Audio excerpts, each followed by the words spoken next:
नमस्कार, আমি ডাক্তার অভ্র নীলকর। আজকের এই এপিসোডে আমি আপনাদের সঙ্গে আলোচনা করব একটি সিবেসিয়াস সিস্টের কেস নিয়ে।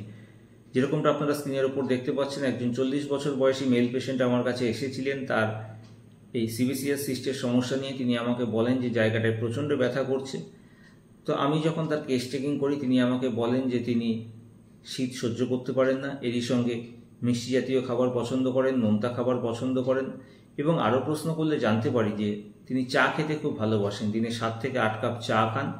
তার শরীরের বিভিন্ন অংশে আঁচিল রয়েছে এবং তার ফ্যামিলি হিস্ট্রিতেও কিন্তু ক্যান্সারের ইতিহাস রয়েছে। এই সমস্ত লক্ষণ দেখে আমি তাকে প্রেসক্রাইব করেছিলাম থুজা 1 2 ডোজ, এবং 20 দিন পর যখন পেশেন্ট আমার কাছে আসেন, যেরকমটা আপনারা দেখতে পাচ্ছেন স্ক্রিনের উপর, তার কিন্তু এই সমস্যা একদমই চলে গেছে। তো আজকে আমি একটি সিবেসিয়াস সিস্টের কেস নিয়ে আপনাদের সঙ্গে আলোচনা করলাম। পরবর্তী সময় এরকম আরও বিভিন্ন কেস নিয়ে আপনাদের সঙ্গে আলোচনা করব। কেমন লাগলো আজকের এপিসোডটি অবশ্যই আমাকে কমেন্ট করে জানাবেন, এবং আজকের এপিসোডটি যদি আপনাদের ভালো লাগে তাহলে অবশ্যই ভিডিওটিকে শেয়ার করবেন। ধন্যবাদ।